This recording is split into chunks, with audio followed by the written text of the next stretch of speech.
The night Annalise came into the world, 3 women stood in a cabin that smelled of sweat, blood, and pine smoke. The air was thick, suffocating, as if the earth itself was holding its breath. Outside, cicadas sang their fever song, and somewhere in the distance, a dog howled low and mournful. Martha, the eldest midwife, had delivered more babies than she could count, strong boys, sickly girls, stillborns wrapped in cloth and buried without names. But she had never delivered a child like this. The mother was barely 16. Her name was Celie, a field hand with skin the color of wet soil and hands that had known only cotton and pain. She lay on a pallet of straw, her body trembling, her breath coming in shallow gasps. The labor had been long and cruel, stretching through the afternoon and into the darkness. The other women, Esther and Ruth, wiped her forehead with damp rags and whispered prayers that felt hollow in the oppressive heat. When the baby finally came, it did not cry. Martha caught the tiny, slick body in her calloused hands and froze. The child's eyes were open, wide, staring, and blue. Not the milky blue of newborns, not the pale grey that sometimes faded into brown. This was the deep, crystalline blue of a summer sky, the same shade that belonged to the master's family, the same eyes that looked down from the portrait hanging in the big house, the same eyes that had no business being in this cabin, on this child, born of a slave girl, and a secret that everyone knew but no one would name.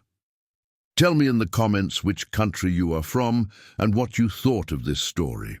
And if this story made an impression on you, subscribe to the channel so you don't miss any future stories. Esther gasped and stepped back, her hand flying to her mouth. Ruth made a small sound, something between a sob and a prayer. Martha said nothing. She wrapped the baby in a rough cotton cloth and placed her in Celie's arms. The girl looked down at her daughter, and tears streamed silently down her face. Not tears of joy, tears of knowing. The master's son had visited the quarters 3 times that spring. Everyone had seen him. No one had stopped him. And now here was the proof, wailing softly in the dim light of a single lantern. But the child did not wail for long. She quieted almost immediately, her blue eyes fixed on her mother's face with an intensity that made Martha's skin prickle. They named her Annalise, though the name was spoken only once, by Celie, in a voice so quiet it was almost a breath. After that, the child became the girl or her or nothing at all. Within a week Celie was gone, sent north, they said, for her health, for her own good.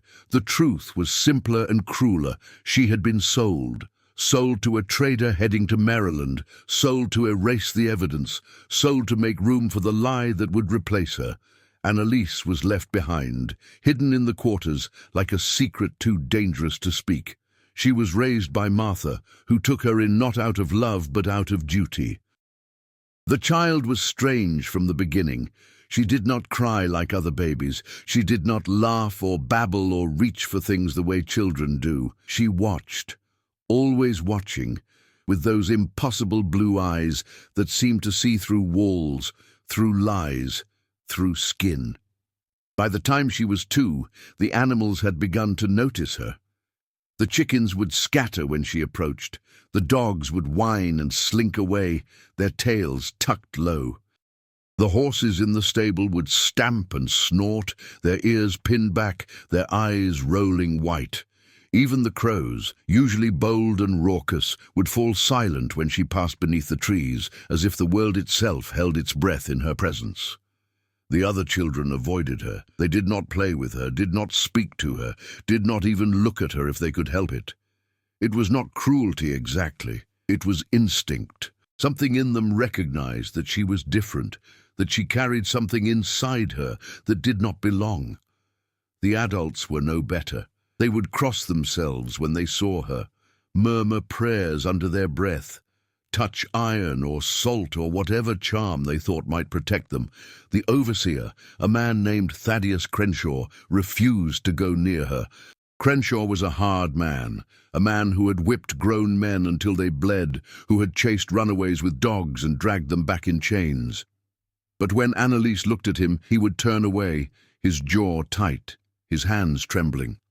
Once, when she was 4, he had tried to strike Martha for some imagined offense, and Annalise had stepped between them. She had not said a word, had not moved, had only looked at him. And Crenshaw had lowered his hand, his face pale, and walked away without a sound. The big house pretended she did not exist. The master, a man named Garrett Ashford, never acknowledged her.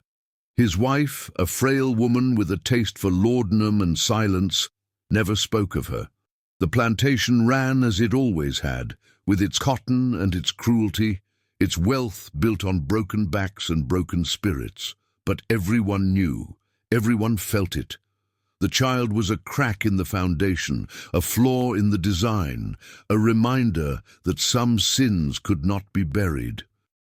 When Annalise was 5, she began to speak, not in the broken, childish way of other children, but in full sentences, clear and precise.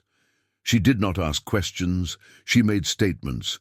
She told Martha when the rain would come, and it did. She told Ruth that her son would fall from the barn loft, and 2 days later he did.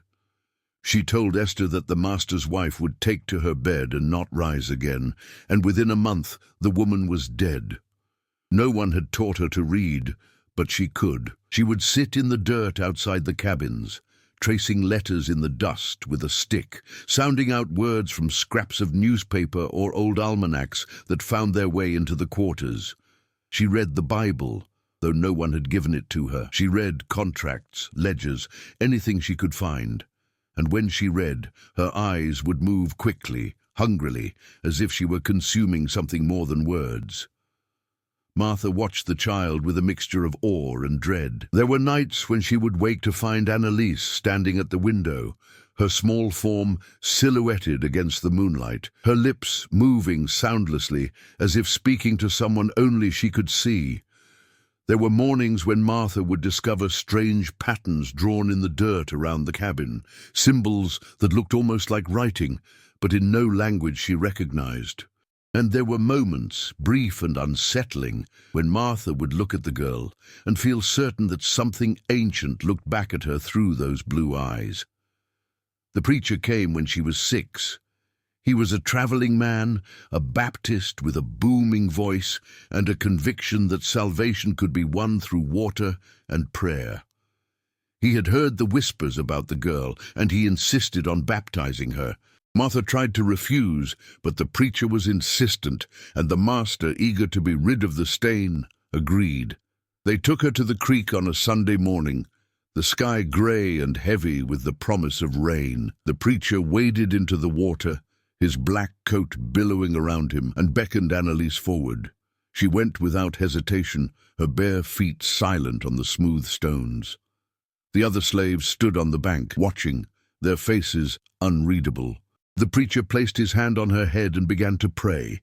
His voice rose, fervent and commanding, calling on the Lord to cleanse this child, to wash away whatever darkness clung to her. He pushed her down into the water, holding her under for a long moment. When he pulled her up, gasping and dripping, the water around her had turned black, not muddy, not silted. Black, like ink, like oil, like something alive. The preacher staggered back, his eyes wide, his mouth working soundlessly. Annalise stood in the creek, her blue eyes fixed on him, and said, "You cannot wash away what I am." He left that afternoon and never returned. The story spread quickly, carried by whispers and sidelong glances, and within days the entire plantation knew. The girl was cursed, the girl was unholy, the girl was something no one could name. Doctors came after that, men in fine coats with leather bags full of instruments and theories. They examined her, measured her, tested her. One physician, a man from Savannah with spectacles and a notebook, wrote that she possessed a nervous perception beyond human sense. He claimed she could hear heartbeats from across a room, could sense when someone was lying, could predict events with uncanny accuracy. He spent 3 days at the plantation, conducting experiments, asking questions, taking copious notes. On the morning of the fourth day, he gathered his things and prepared to leave. Martha found him in the yard, loading his bags into his carriage. His hands were shaking. "What did you find?" she asked. The doctor looked at her, his face ashen. "I found," he said slowly, "that there are things in this world that science cannot explain, and perhaps should not try to." What did she do? He climbed into his carriage and took up the reins. "She looked at me," he said quietly, "and told me about my daughter. The one I lost 15 years ago, the one no one knows about. She described her perfectly, down to the color of her dress the day she died." He snapped the reins, and the horse lurched forward. She should not know that. No one should know that. Another doctor came a month later, older and more skeptical. He was a man of rigid science, dismissive of superstition and folklore. He examined Annalise with clinical detachment, testing her reflexes, her vision, her cognitive abilities. He asked her to read passages, to solve mathematical problems, to identify objects by touch alone. She complied with every request, her expression neutral, her voice soft. On the second day, the doctor set up a more elaborate test. He had heard that the girl could predict future events, and he wanted to test this claim under controlled conditions. He prepared a series of sealed envelopes, each containing a simple question about future occurrences. He asked Annalise to answer the questions without opening the envelopes. She looked at each envelope in turn, her small fingers tracing the edges, and spoke. "The barn will catch fire on Thursday. No one will die, but 3 horses will be lost. Your wife will receive a letter from her sister on Saturday. It will contain news of a death. You will drop your pocket watch on Monday morning. The glass will crack, but the mechanism will still work. And you—" She looked up at him, her blue eyes steady. "You will leave here tomorrow and never speak of what you have seen." The doctor laughed, though the sound was hollow. Preposterous. But Thursday came, and the barn caught fire. 3 horses died. Saturday brought a letter to the doctor's wife. Her sister's husband had passed suddenly. Monday morning, the doctor's pocket watch slipped from his fingers and shattered on the floor. The mechanism continued to tick. He packed his bags that afternoon. Martha found his notes later, half burned in the fireplace of his room. Only 1 page remained partially intact. The last line, written in a shaking hand, read, "She knows what I have done. God help me, she knows." The master forbade anyone to speak her name after that. Annalise became the child or that girl or nothing at all, but the house could not silence her. Clocks stopped when she entered a room. Paintings would crack, their canvases splitting down the middle, mirrors fogged over, candles guttered and died, no matter how still the air. Children in the big house began to have nightmares, waking in the night screaming about a girl with blue eyes calling to them from the bottom of the well. The slaves feared her, but they also protected her. She was one of them, after all, even if she was something more. They kept her hidden, kept her fed, kept her alive. And in return, she began to do things, small things. She would whisper to Ruth where her lost earring was hidden. She would tell Esther which herbs would cure her aching joints. She would warn Martha when Crenshaw was coming, giving them time to hide whatever needed hiding. But as she grew older, the fear grew too. By the time she was 8, people crossed themselves when they saw her. They avoided her gaze. They spoke in hushed voices when she was near. The air around her seemed to shimmer sometimes, as if reality itself was uncertain in her presence. Objects would move when she was angry. Small things at first, a cup sliding across a table, a door swinging shut, but then larger things, a chair that flew across a room, a window that exploded outward, sending glass into the yard. Martha knew it was only a matter of time before something terrible happened.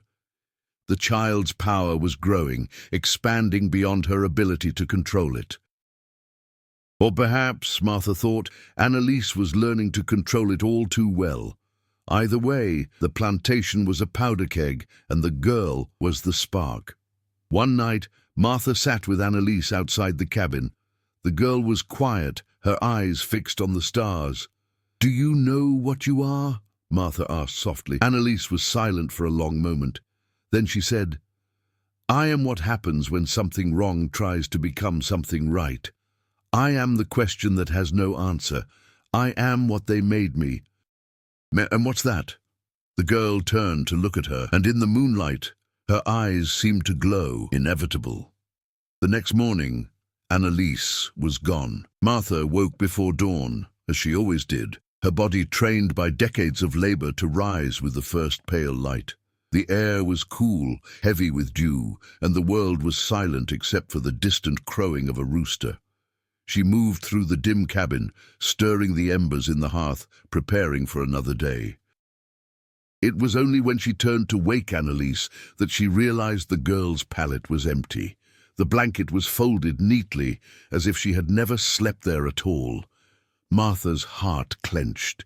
She stepped outside, calling the girl's name softly, then louder, her voice edged with panic. Other slaves emerged from their cabins, rubbing sleep from their eyes, their faces tight with worry. They searched the quarters, the barn, the fields.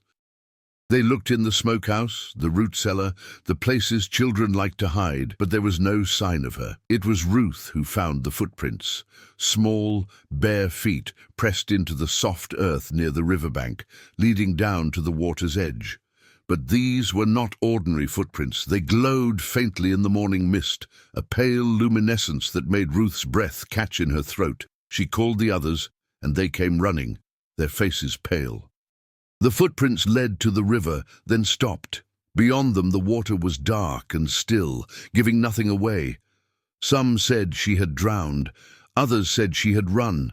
But no one truly believed either. Annalise was not the kind of child who drowned by accident, and she was not the kind who ran without purpose.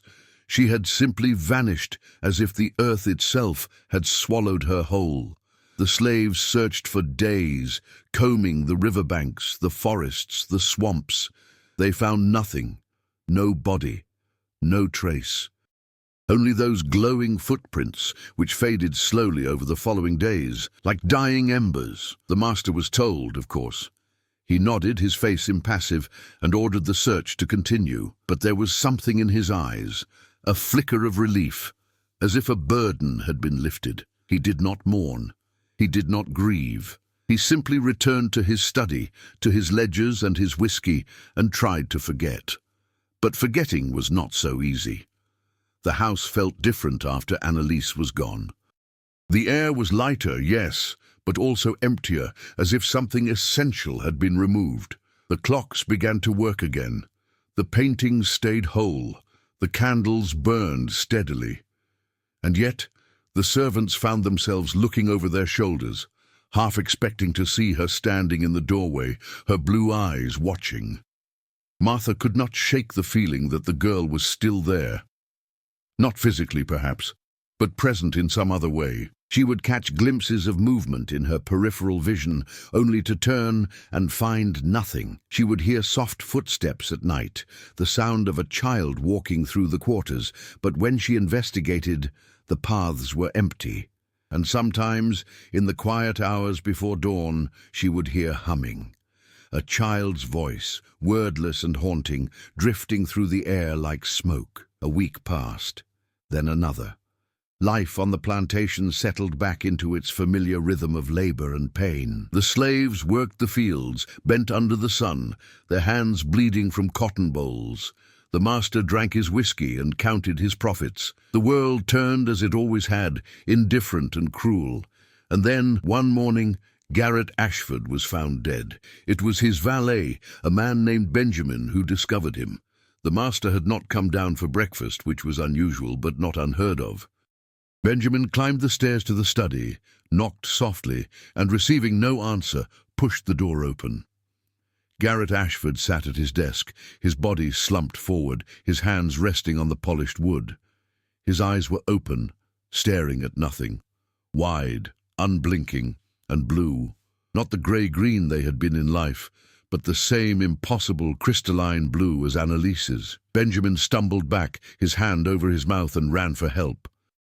The doctor was summoned along with the sheriff, a portly man named Horace Dill, who had known Ashford for 20 years.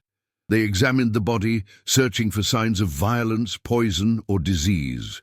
There were none. The master's heart had simply stopped, they concluded. A natural death, if a sudden one. But neither the doctor nor the sheriff could explain the eyes, that strange, unnatural blue that lingered even in death, as if something had been left behind. The funeral was held 3 days later. It rained, a cold, relentless downpour that turned the churchyard into a sea of mud. The slaves stood at a distance, their heads bowed, their faces unreadable. The master's family, distant cousins and an aging uncle, spoke in hushed tones about the estate, about debts and inheritances, about what would happen next. No one mentioned the girl, no one dared. But that night, as the rain continued to fall, Ruth woke to the sound of singing. It was faint, barely more than a whisper, but it was unmistakable, a child's voice, high and clear, singing a hymn in a language Ruth did not recognize. She sat up, her heart pounding, and listened. The voice seemed to come from everywhere and nowhere, carried on the wind, woven into the rain.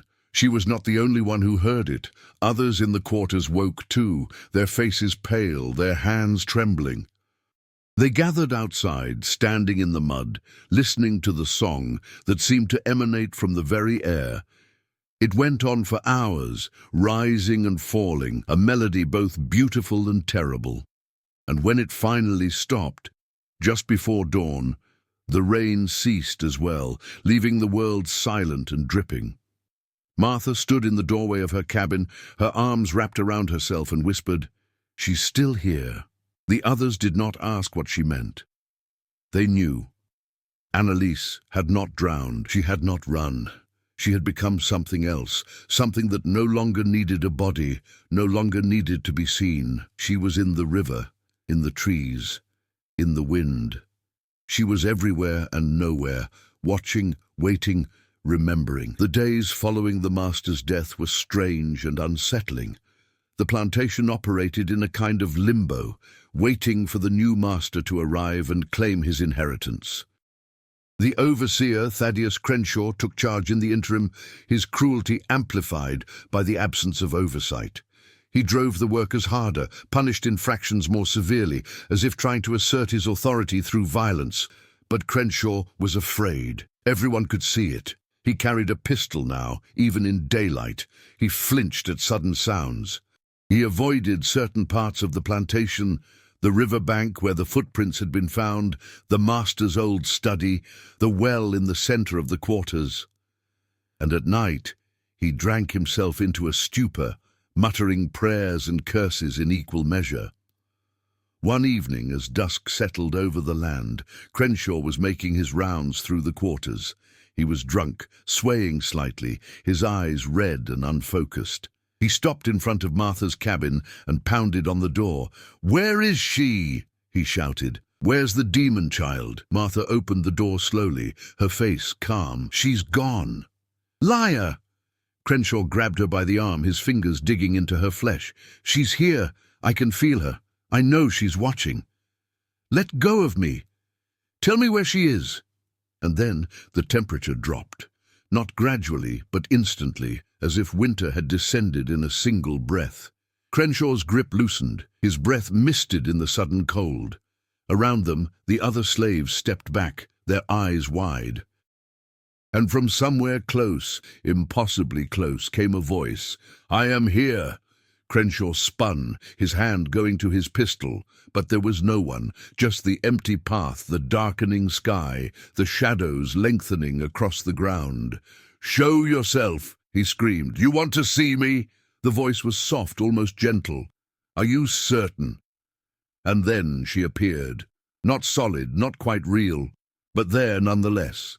A shape in the gathering darkness, a child's form outlined in pale light. Her eyes were the only thing truly visible, those blue, burning eyes that seemed to contain all the sorrow and rage of the world. Crenshaw raised his pistol, his hand shaking violently.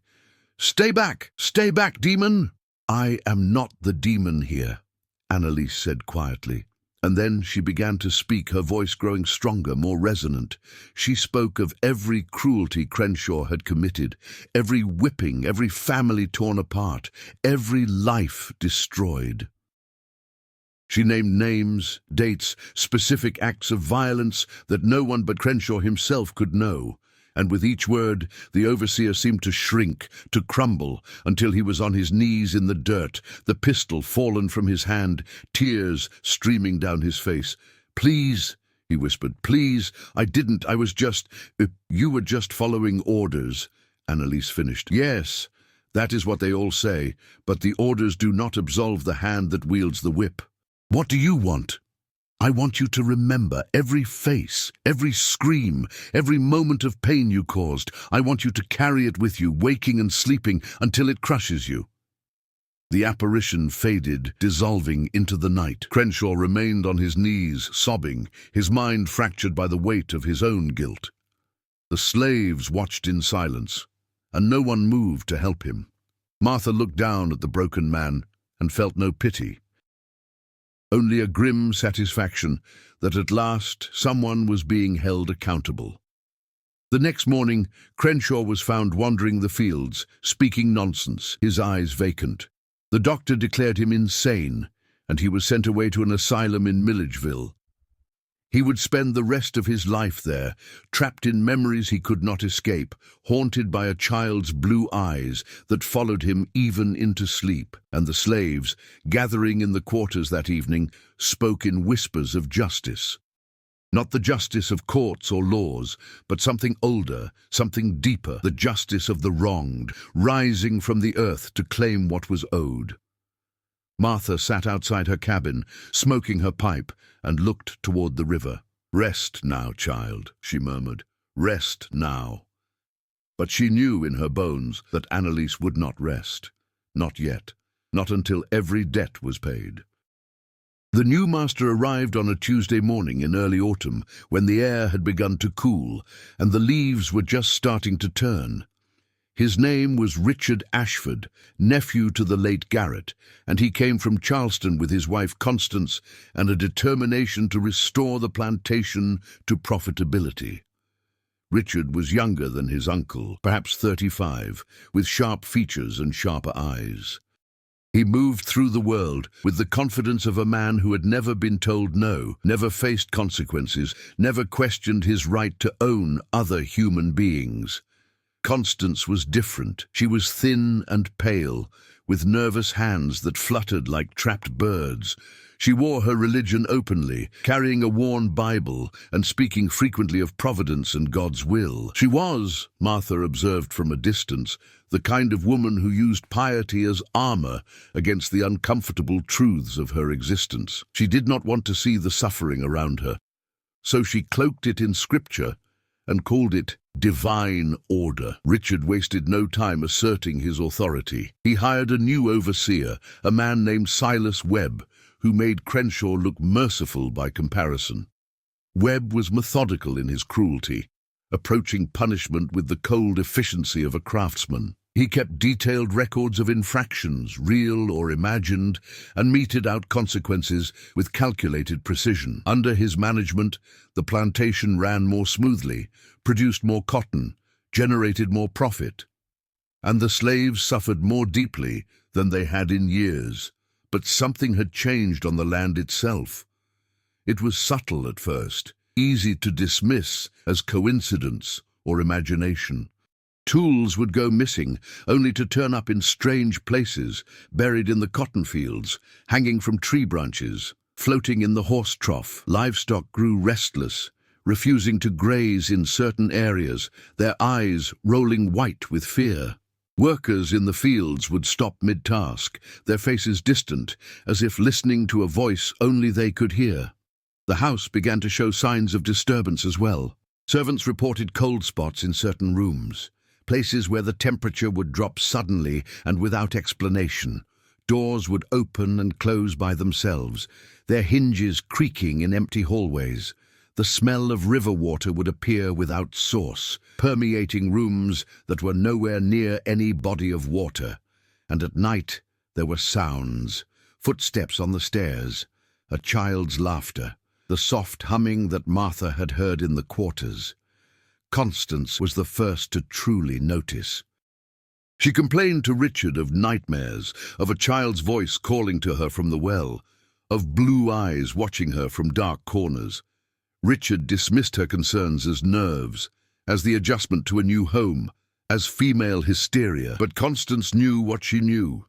She had been raised to believe in the spiritual world, in angels and demons, in the battle between good and evil, and she was certain that something evil had taken root in this place.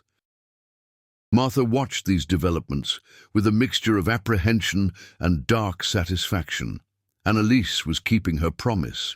She was holding people accountable, forcing them to see what they had chosen to ignore. But Martha also worried about where this would lead, about how far the girl's rage would carry her. Because, make no mistake, it was rage now. Whatever Annalise had been in life, whatever gentleness or curiosity had existed in that strange child, had been burned away. What remained was judgment, pure and uncompromising. The slaves began to experience visitations, not frightening ones mostly. They would wake in the night to find small gifts, a piece of fruit, a flower, a smooth river stone, placed carefully on their pallets. They would hear words of encouragement whispered in the darkness, reminding them of their worth, their humanity, their right to freedom. And when they were sick or injured, they would sometimes feel a cool hand on their foreheads, soothing their pain, speeding their healing. Ruth's grandson, a boy of 7 named Samuel, claimed he saw Annalise clearly. He said she came to him one night, glowing softly in the darkness, and told him stories. Not frightening stories, but tales of places far away, of cities where black people walked free, of schools where children learned to read without fear, of a future that seemed impossible, but that she promised would come. Samuel spoke of these visions with such clarity and detail that even the skeptics found themselves half-believing. But the manifestations in the big house grew darker. Constance's nightmares intensified. She would wake screaming, claiming that the girl stood at the foot of her bed, staring with those terrible blue eyes, speaking truths that Constance did not want to hear. The servants found her one morning collapsed in the hallway, her nightgown soaked with sweat, babbling about judgment and damnation and the sins of fathers visited upon children. Richard remained stubbornly rational. He was a man of the modern age, educated in Charleston, exposed to the latest scientific thinking. He did not believe in ghosts or curses or supernatural phenomena. There were, he insisted, logical explanations for everything: faulty construction causing the doors to swing, underground streams creating cold spots, his wife's delicate nerves causing her to imagine things. He refused to acknowledge what everyone else could feel, that the plantation was changing, that something was waking up, that a reckoning was approaching. One evening in late October, as the first frost touched the ground, a traveling preacher arrived at the plantation. His name was Josiah Crane, and he was a gaunt man with hollow cheeks and eyes that burned with fevered conviction. He had heard stories, he said, stories of a cursed plantation, of a child who defied God's law, of a house haunted by sin. Richard dismissed him at first, but Constance begged her husband to let the man stay, to let him cleanse the house, to drive out whatever darkness lingered. Richard agreed, if only to quiet his wife. That Sunday, Crane held a service in the clearing near the quarters.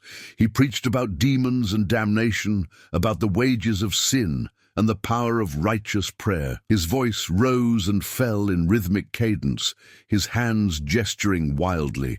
The slaves attended because they were forced to, standing in the cold, their faces blank, their thoughts elsewhere. Martha watched from the back, her arms crossed, her expression skeptical. She had seen preachers before, men who claimed to speak for God while ignoring the suffering all around them.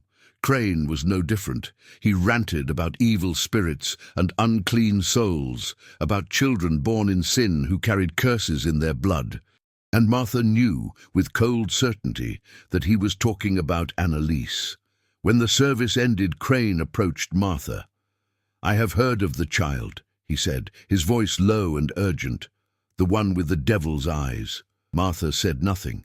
"She must be found," Crane continued. "She must be dealt with before her corruption spreads further." Martha met his gaze, her own eyes hard. "She's gone." "Gone where?" "Wherever she needs to be." Crane's jaw tightened. "You protect a demon." "I protect a child," Martha said flatly. "Something you men never did." That night, Crane insisted on spending hours in the master's old study, praying and anointing the walls with oil. Richard allowed it, more to appease Constance than out of any belief in the ritual. The preacher lit candles, read scripture, and called upon the Lord to cast out any evil presence. He moved through the room with ritualistic precision, marking doorways with oil, reciting verses in Latin and English, his voice growing hoarse with the effort.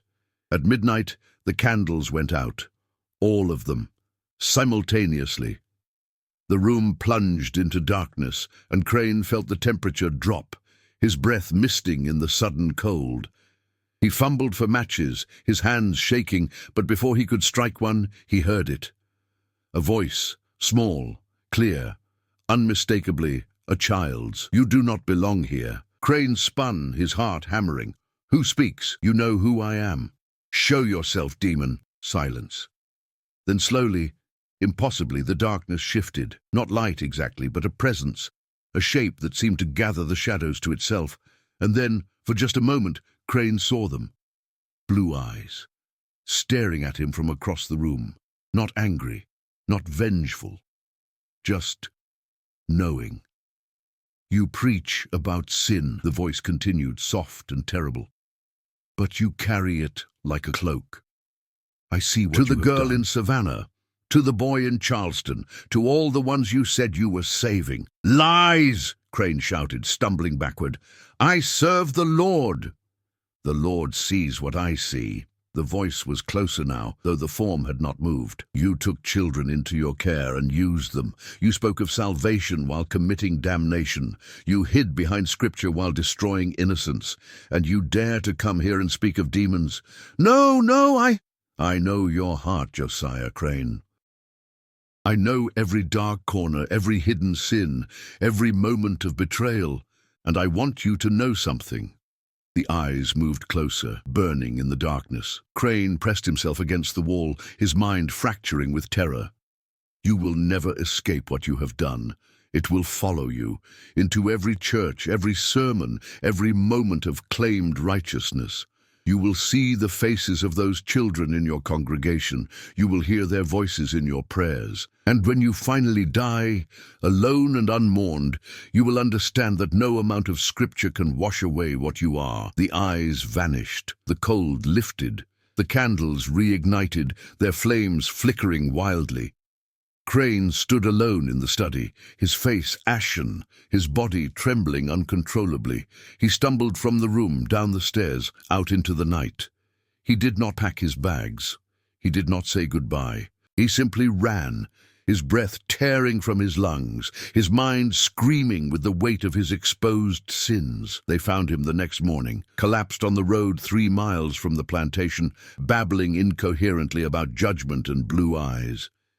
He was taken to the asylum in Milledgeville, where he spent the remaining 5 years of his life in a small cell, rocking back and forth, speaking to children only he could see, begging forgiveness that would never come. Richard was furious. Constance wept, and the slaves, hearing the story from the house servants, smiled grimly to themselves. Annalise had not forgiven. Annalise had not forgotten. And she was still watching, still weighing, still passing judgment on those who thought themselves beyond accountability. Martha stood outside her cabin that night, looking toward the river where the glowing footprints had once led. "Be careful, child," she whispered into the darkness. "Rage is a fire that consumes everything, even the one who carries it." But there was no answer. Only the wind moving through the trees, carrying with it the faint scent of river water and the echo of a child's voice singing wordlessly in the night. Winter came early that year, creeping across Georgia like a thief, stripping the trees bare and turning the fields to hard, unyielding earth. The slaves worked through the cold, their hands cracked and bleeding, their breath misting in the frigid air. Richard pushed them harder than Garrett ever had, determined to extract every ounce of profit before spring. He was a man consumed by ambition, by the need to prove himself greater than his uncle, to build an empire on the backs of those he considered property. But the plantation was dying. It was a slow death, imperceptible at first, but undeniable to those who paid attention. Crops failed without explanation. Cotton plants withering in soil that should have been fertile, corn stalks collapsing overnight as if some invisible hand had pressed them down. Livestock sickened and died, their bodies found in the morning with no signs of disease or injury, just an absence of life as if it had been simply removed. Equipment broke constantly, wheels cracking, axles snapping, metal tools developing stress fractures that made them dangerous to use. Workers fell ill with fevers that defied the doctor's remedies. The sicknesses followed no pattern that medical science could trace. Some recovered quickly, others lingered for weeks, their bodies wasting away despite treatment. And a few simply died, their hearts stopping in the night, for no reason the doctor could determine. With each death, Richard grew more frustrated, more desperate, driving the remaining workers harder to compensate for the loss.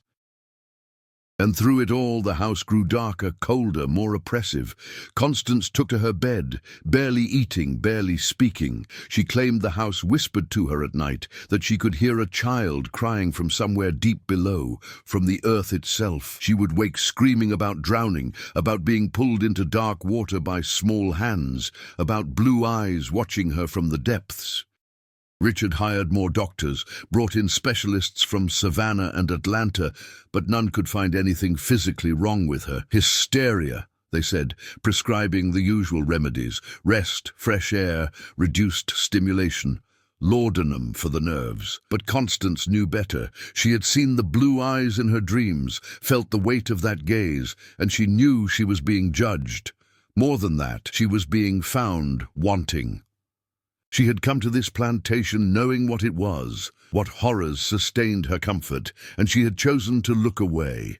Now something was forcing her to look, to see, to acknowledge what she had accepted. The slaves began to disappear. Not many at first, just one or two. A young man named Samuel vanished one night, his bed empty, his few belongings left behind. Then a woman named Grace. Then an older man named Isaiah.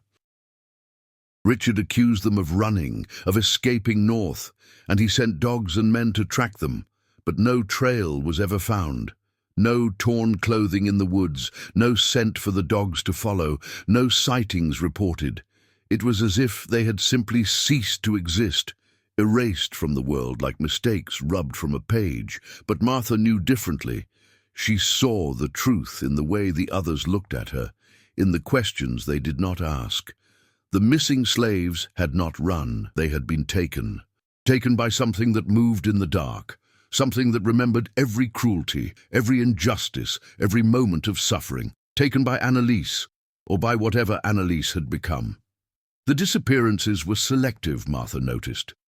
Samuel had been Webb's favorite target, the young man most frequently whipped for imagined infractions. Grace had been violated by one of the field supervisors, her complaints ignored and punished. Isaiah had been sold away from his family years ago, his wife and children scattered across 3 different plantations, his grief used as a tool to break his spirit. Each of the missing had suffered in specific personal ways, and each had vanished without a trace.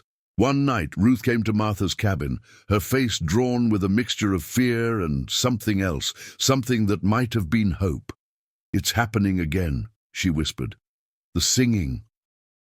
Martha rose without a word and followed Ruth outside.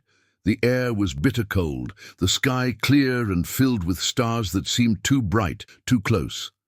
And there, carried on the wind, was the sound, that same high, clear voice, singing in a language that predated words, a melody that resonated in the bones and made the soul ache with recognition. It was sorrow and rage and promise all woven together, a sound that spoke of endings and beginnings, of debts and payments, of justice too long delayed. Others emerged from their cabins, drawn by the sound, their faces pale in the starlight. They stood in silence, listening, and some began to weep without knowing why. The singing went on for hours, weaving through the night like a thread of light in darkness, connecting them all to something larger than themselves, something that refused to be forgotten or denied. And then, just before dawn, it stopped. In the silence that followed, the slaves returned to their cabins, but none of them slept. They lay awake, listening, waiting for whatever would come next, because they all knew now, with absolute certainty, that something was coming. A reckoning, a balancing of scales, an ending that would also be a beginning. It came 3 nights later. Richard had called a meeting in the quarters, demanding to know where the missing slaves had gone. He stood before them, Webb at his side, his face flushed with anger and whiskey. The slaves had cost him money, he shouted. They were his property, and someone would be held accountable for their loss. "Someone knows," he bellowed, his words slurring slightly. "Someone is hiding them. Someone is helping them run. And if you don't speak, you'll all pay." No one spoke. The slaves stood in silence, their faces carefully blank, their eyes on the ground. Richard's fury mounted. He pointed at random people, threatening punishments, threatening sales, threatening to separate families if someone did not come forward with information. Webb stood silent at his side, his hand resting on the whip at his belt, his eyes cold and watchful. And then the ground shook. It was subtle at first, a tremor that made the lanterns sway and caused a few people to stumble, then stronger. The earth rolled beneath their feet, a deep, grinding rumble that sent people scattering in panic. Richard's eyes widened as he fought to keep his balance. Webb fell to his knees, his hands pressed against the dirt, and from somewhere deep below, from the very bones of the earth, came a sound like laughter. A child's laughter, high and bright and utterly inhuman, echoing up through the soil as if the land itself had found something grimly amusing. The shaking stopped as suddenly as it had begun. For a moment everything was still. Then the lanterns exploded all at once, spraying oil and glass across the yard. Darkness fell like a curtain, absolute and suffocating. In that darkness they heard her voice. "You speak of property," Annalise said, her words coming from everywhere and nowhere, filling the space between breaths. "But you are not the owner here. This land remembers every drop of blood spilled upon it, every tear shed, every prayer whispered into the night, and it has made its judgment." "Who's there?" Richard shouted, his voice breaking with fear. "Show yourself." "I am already shown. I am in the soil beneath your feet, in the water you drink, in the air you breathe. I am woven into this place like thread through cloth, and I am not alone." Around them, shapes began to appear in the darkness. Not solid, not quite real, but present nonetheless. Figures made of shadow and starlight, dozens of them, hundreds perhaps, standing silent in the night, the faces of the dead, the faces of those who had suffered and died on this land, their bodies buried in unmarked graves, their names forgotten, their lives dismissed as meaningless. They stood watching, their eyes reflecting the faint light of the stars, waiting. "These are your property." Annalise's voice was soft now, almost gentle, but somehow more terrible for it. "These souls you bought and sold and worked to death. They have been patient. They have waited. But waiting has an end." Webb broke first. He scrambled to his feet and ran, stumbling in the darkness, his breath coming in panicked gasps. He made it perhaps 20 yards before he stopped, frozen in place as if held by invisible hands. His mouth opened in a scream that never came, his eyes wide and staring at something only he could see. When they found him the next morning, He was dead, his face locked in an expression of absolute terror. His eyes, like Garrett Ashford's before him, turned that impossible shade of blue. Richard stood paralyzed, his mind unable to process what he was seeing, what he was hearing. The rational man, the educated man, the modern man, all of that crumbled in the face of something his worldview could not contain. He opened his mouth to speak, but no words came. He tried to move, but his legs would not obey. "You cannot run from what you are," Annalise said. "You cannot hide from what you have done. The land knows, the dead know, and now you will know, with every breath you take for the rest of your short life, that judgment has found you wanting." The shapes faded. The darkness lifted slightly, revealing the pale light of early dawn. The slaves remained where they were, their faces solemn, their bodies still, and Richard Ashford stood alone in the center of the quarters, his power revealed as the hollow thing it had always been, a construct of violence and fear that could not stand against truth made manifest. Martha watched from the edge of the gathering, her old eyes seeing clearly what would come next. This was not the end. It was barely the beginning. Annalise had only started to collect what was owed, and the debt was deeper and older than any of them could fully comprehend.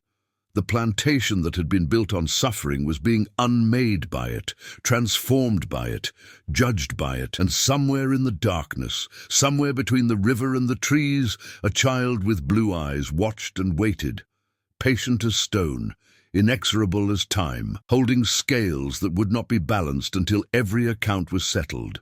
Spring arrived reluctantly that year, bringing with it warm rains that fell for days without ceasing, turning the roads to rivers of mud and the fields to marshland. But the renewal that should have come with the season did not touch the plantation. Seeds planted in the ground refused to sprout, or sprouted and then died, their pale shoots wilting as if poisoned. The river ran low and dark, its water tasting of iron and decay, unfit for drinking. And the house, that grand structure that had once been a symbol of wealth and power, began to decay from within.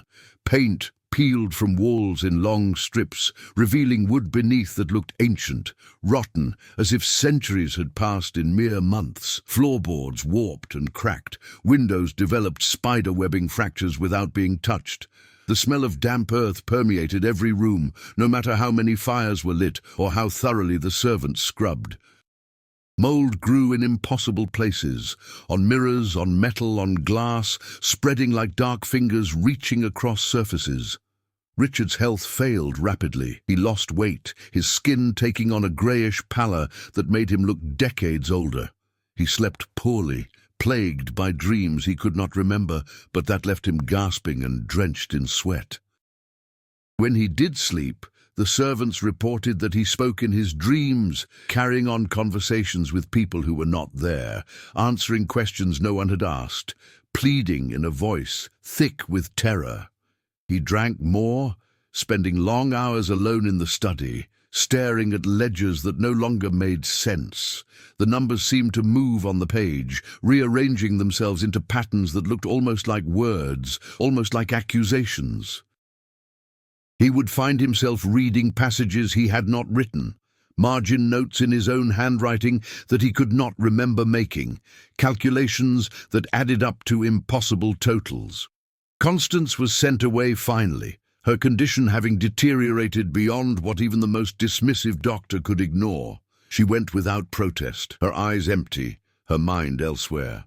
When the carriage came for her, she looked back at the house once, and Martha, watching from the quarters, saw recognition in that glance. Constance knew what was happening, knew and could not stop it. She had tried to look away for too long, and now she could see nothing but what she had ignored. Richard told people she was recovering in Savannah, that the country air had been too harsh for her constitution, that she would return when she was stronger. But everyone knew the truth. The house had broken her. The plantation had driven her to madness. She would not be coming back. The slaves, meanwhile, had developed their own rituals. They left offerings at the riverbank, flowers, bits of bread, strips of cloth, small carved figures made from wood or stone. They whispered prayers to Annalise, asking for protection, for mercy, for justice. The offerings were always gone by morning, taken by the river, or taken by something else. No one was quite sure. Some saw her as a guardian, a spirit who punished the wicked and watched over the oppressed.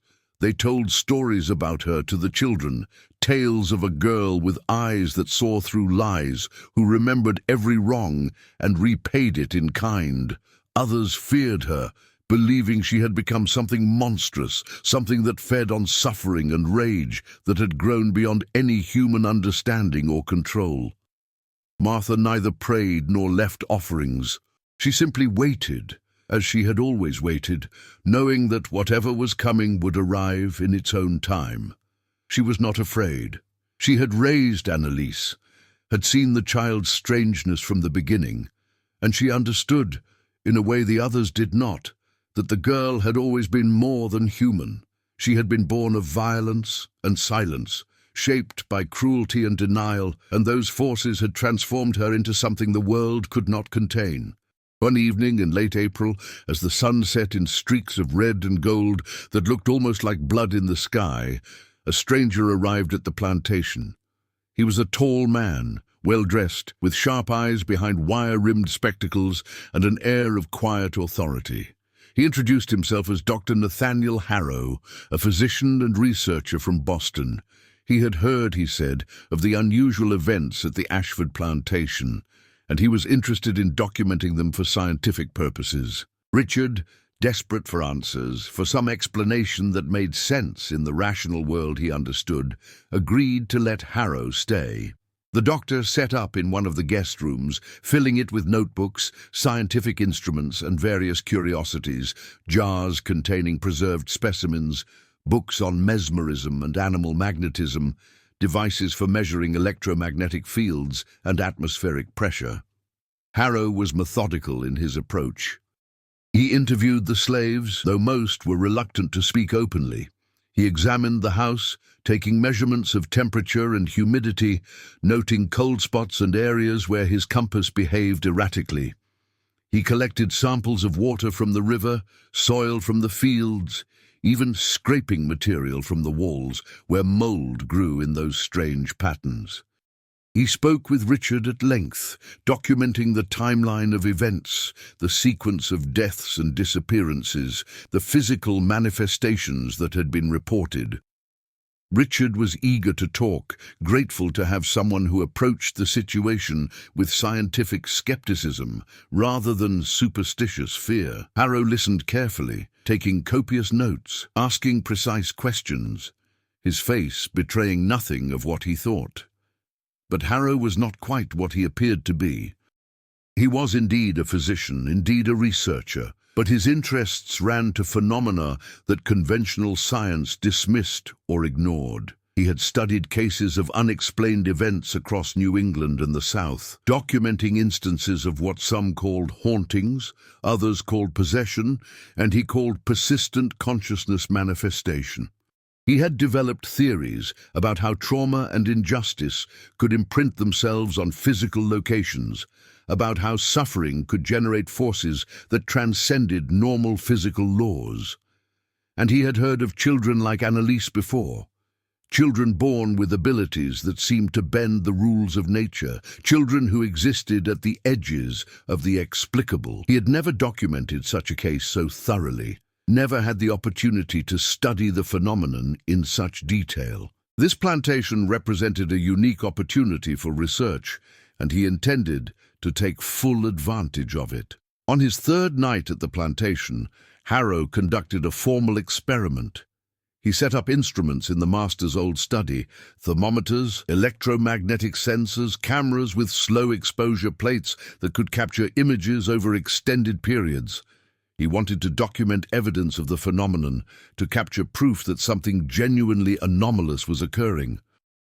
He sat alone in the dark, his notebook open, his pen ready, his mind alert and focused. At midnight the temperature dropped precipitously.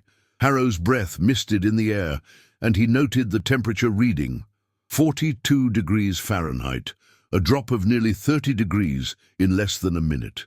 The electromagnetic sensors began to react, their needles swinging wildly, registering fluctuations that made no physical sense. The glass bulbs in his detection devices flickered with pale light, responding to some force he could measure but not explain. And then he heard it. The voice, small, clear, unmistakable. "Why do you seek me?" Harrow's heart raced, but he kept his voice steady, professional. "I want to understand." "Understand what?" "What you are, how you exist, the mechanisms by which consciousness can persist beyond physical death and interact with material reality." A pause. Then, with something that might have been amusement, "You use many words to avoid saying ghost. I prefer to describe phenomena accurately rather than relying on superstitious terminology. But that is what I am, is it not? A ghost, a spectre, a revenant, something that should not be but is." "I believe," Harrow said carefully, "that you are a form of persistent consciousness that has found a way to interface with physical matter through mechanisms we do not yet understand. You are evidence that the relationship between mind and matter is more complex than current scientific models suggest." Another pause, longer this time. "You seek to understand me so you can understand death." Harrow's breath caught. It was true, though he had never articulated it quite so directly. "Yes, I have lost people, as all people do, and I want to know what lies beyond." "I cannot tell you that. I am not beyond. I am here, anchored to this place by anger and purpose. I am not what awaits you after death. I am what happens when death is denied." "How did you become what you are?" "I was made," the voice said softly, "made by violence and silence, by a system that treated people as property and children as consequences to be hidden. I was born wrong, born knowing things I should not know, seeing things I should not see. And when I understood what had been done, not just to me, but to everyone here, to all the people whose suffering built this place, I could not let it go. I could not fade. I held on to rage like a rope in the dark, and it kept me here. And now? Now I collect what is owed. Now I balance scales that have been tilted for too long. Now I remind the living that no wrong goes unanswered forever." The instruments sparked, several of them shorting out in rapid succession. Glass cracked, papers scattered across the room as if caught in a wind that did not exist. And then, for just a moment, Harrow saw her. Not clearly, not fully, but a shape in the darkness, a child's form, translucent and flickering like candlelight. And her eyes, those impossible blue eyes, fixed on him with an expression that was neither anger nor sorrow, but something far more complex, a kind of terrible, ancient sadness mixed with implacable determination. "Leave this place," she said, and her voice was gentle now, almost kind. "There is nothing here for you to find except more sorrow. Your wife and daughter are not where I am. They are truly beyond, truly at rest. But if you stay here, if you continue to seek me, you will find only what I have found. That rage is a fire that consumes everything it touches." "How do you know about—" "I see," Annalise said simply. "I see everything that has happened in this place. Every moment of joy and suffering, every secret and sin. It is my curse and my purpose, and I see you, Nathaniel Harrow, carrying grief like stones in your pockets, hoping that understanding death will somehow make the loss hurt less. It will not.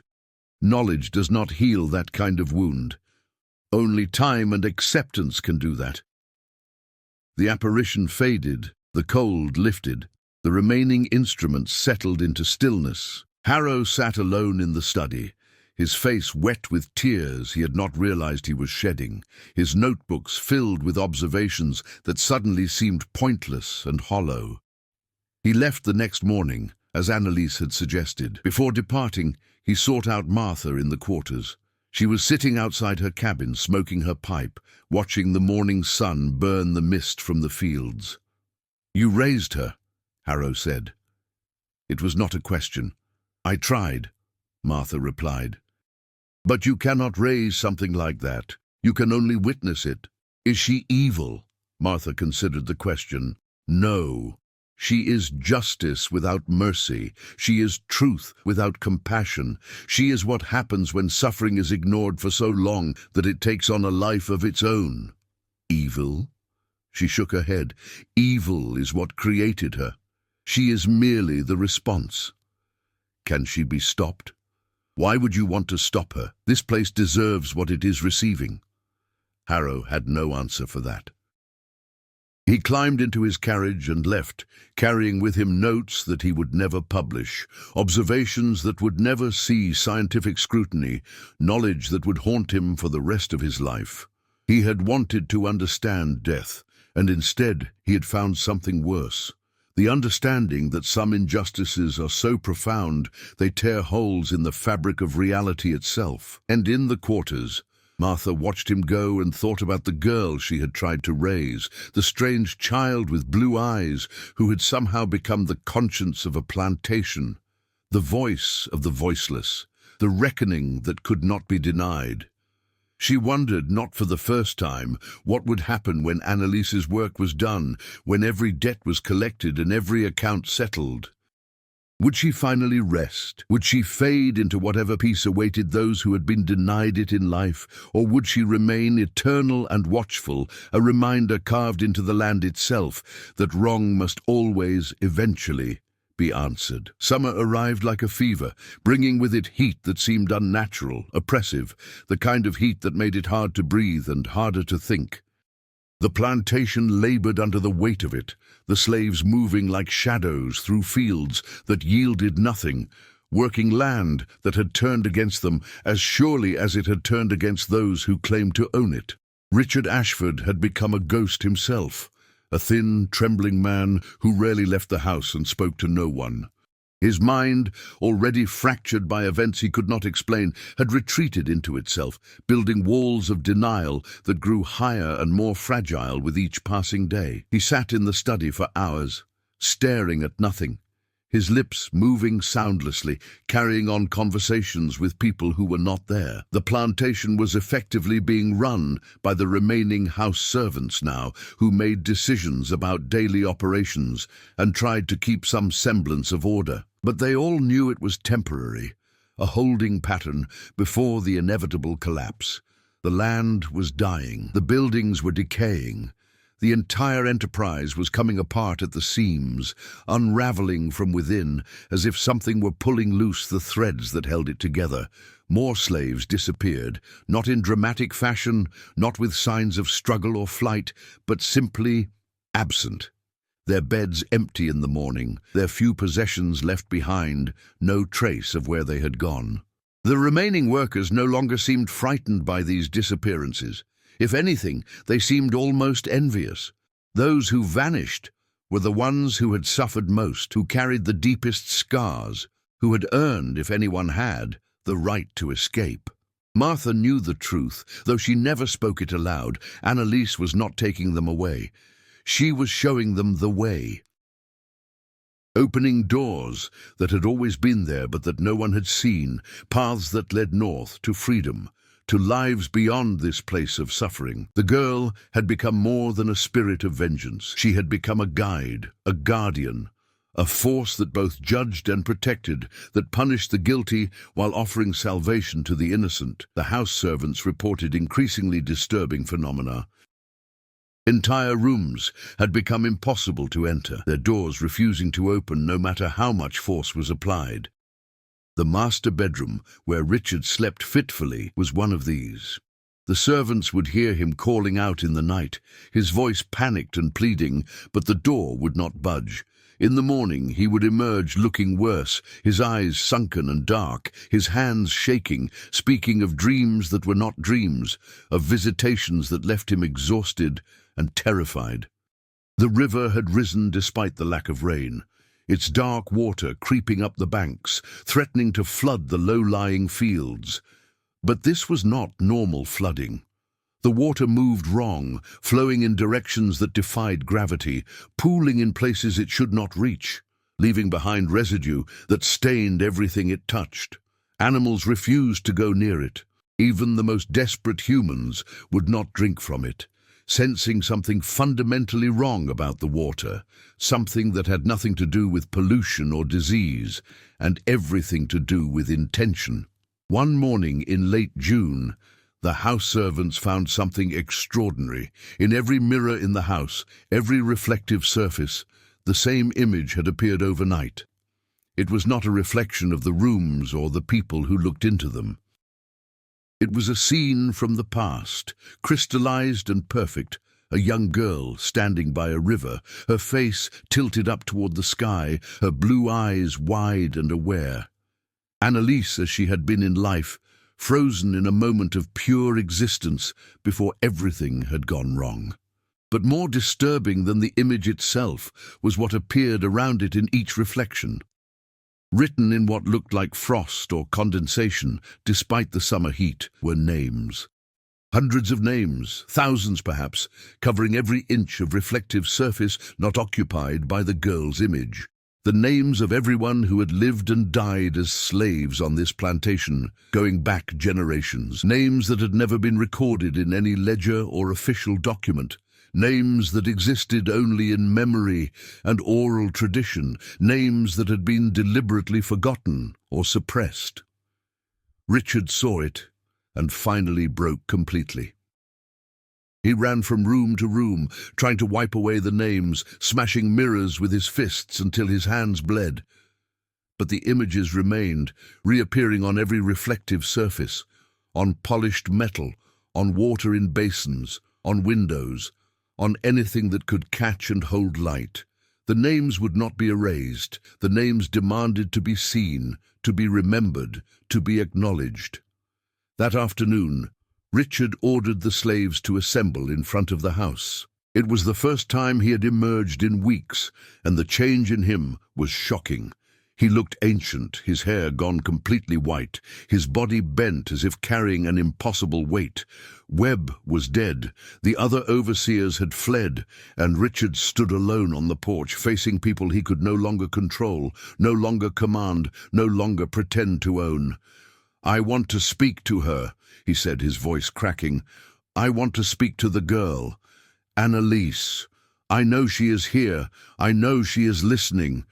The slaves stood silent, their faces carefully blank. Martha, standing in the front row, felt a cold wind rise despite the summer heat. "I did not make this system," Richard continued, his words tumbling out in a desperate rush. "I inherited it. I was born into it.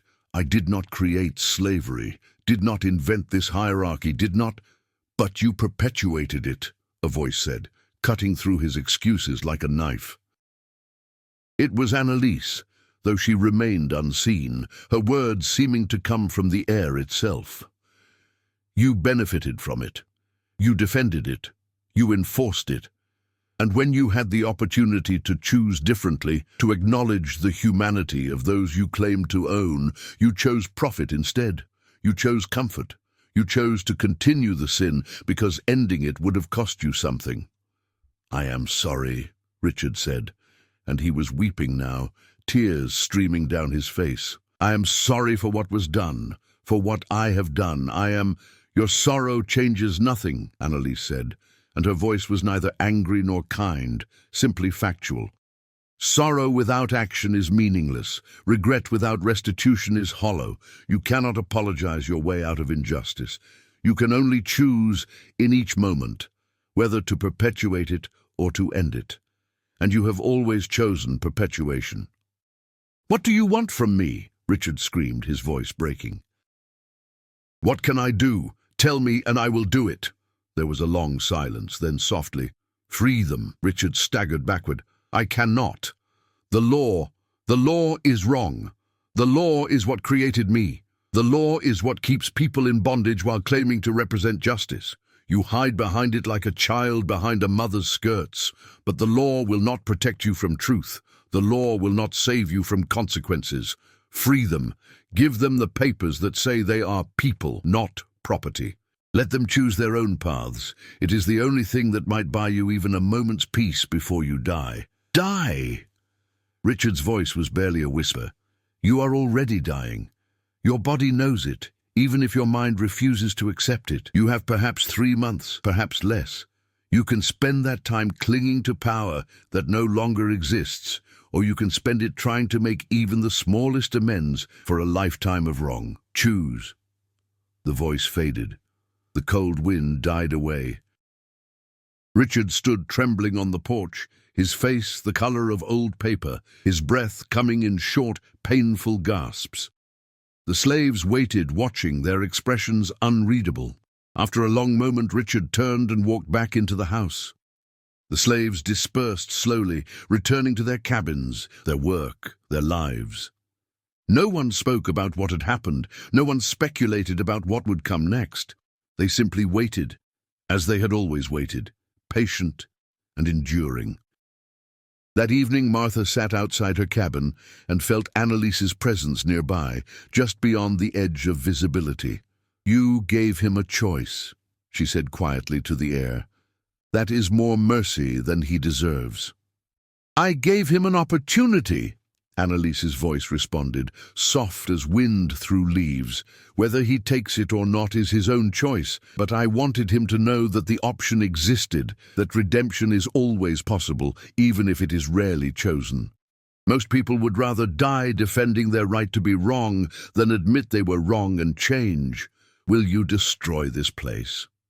I do not need to destroy it. It is destroying itself. Injustice always does, eventually.